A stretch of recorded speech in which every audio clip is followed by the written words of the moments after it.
Been working on the Big Blue Button project for about 8 years now. Been primarily working on the whiteboard recently, or most recently. And this summit, we basically were trying to go over some of the prototypes that we had done for the Whiteboard Vision feature, basically allowing teachers more interactive uh, functionalities while in a class with their students. Uh, the prototypes that we had done before, there were two of them. Um, One of them was using TL Draw's latest whiteboard and using that to house all of the interactivity. But that was sort of a little bit restricted in the amount that it could handle, specifically because there's a cap of about 2,000 shapes that you can have on the whiteboard at any time.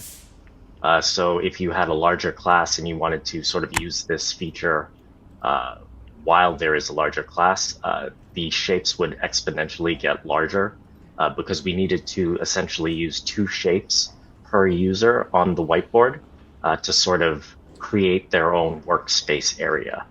So in terms of scalability, it was not the greatest, depending on how big the classrooms were. So we've essentially gone back to the original method, which was providing each person in the meeting or each person using the feature the ability to have their own whiteboard.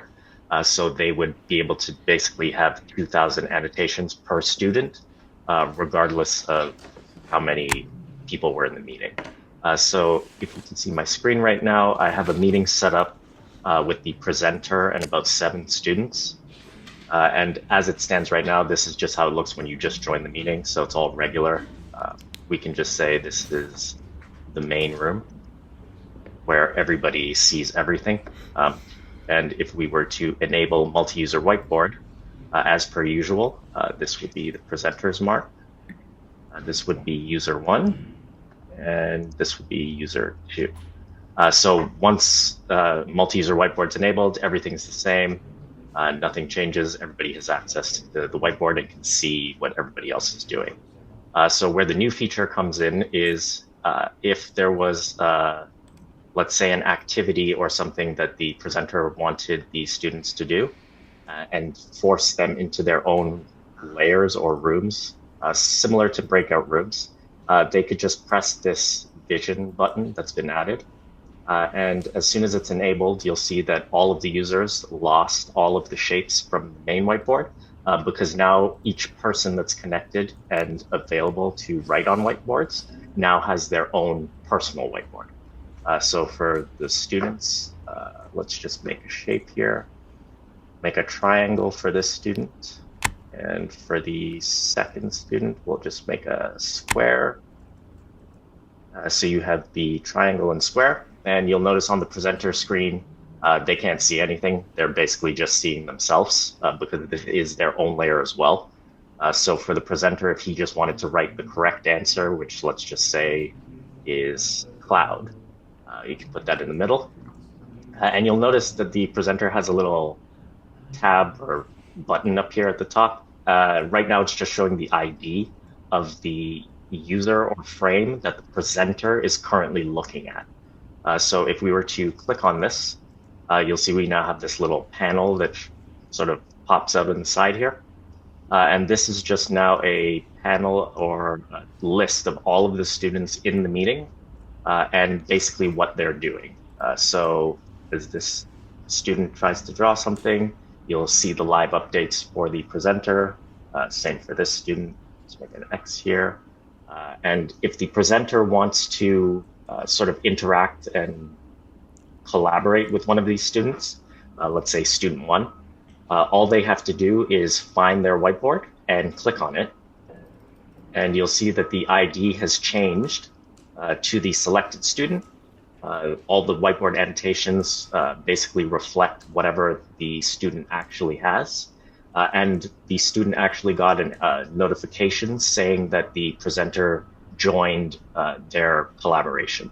So now if the teacher wants to make any corrections, they can just put a check mark, whatever. And this is now a two-way sort of collaboration between the teacher and that student. If the teacher wants to switch to a new student, they can just click on the next student, number 2, And the previous student will get a notification saying that the presenter left their session and joined the other one. So now for this student, I can just give another check mark. Student can keep doing whatever, and it's just the same two-way collaboration. Now, the sort of extra functionality that we added, now that we can basically easily toggle between the students, was a way to sort of do corrections. So if at any point in time the presenter wants to sort of go over one of the boards with the entire class, it's very easy to just disable multi-user whiteboard. So at this point, nobody has access to actually draw on their whiteboards, the students, but the presenter still has all of the functionality for the Whiteboard Vision.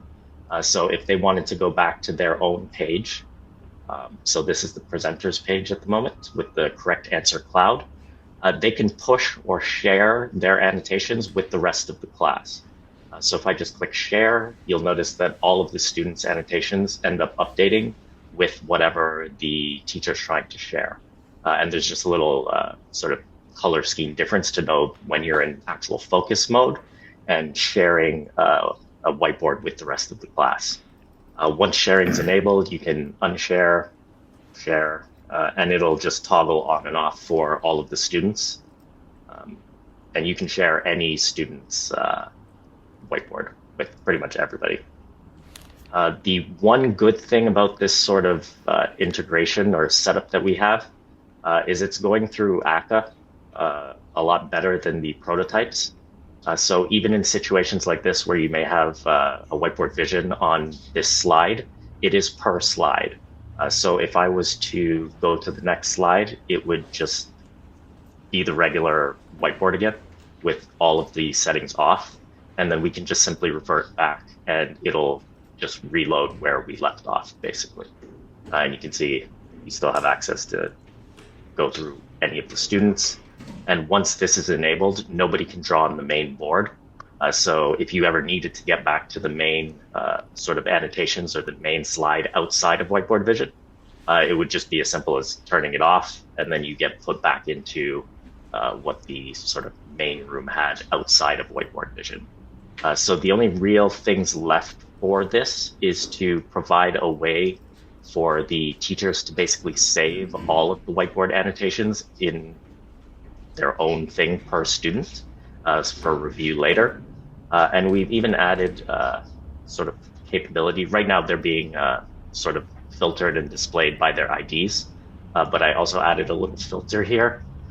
So if you happen to know the name of the student that you particularly want in a larger class, you could just start writing their name and it'll filter out based on whatever the ID, or in this case ID, but that'll be updated to their name itself. And yeah, that's pretty much how Whiteboard Vision is going at the moment. It's a lot more seamless, I guess you could say, and it fits a lot nicer.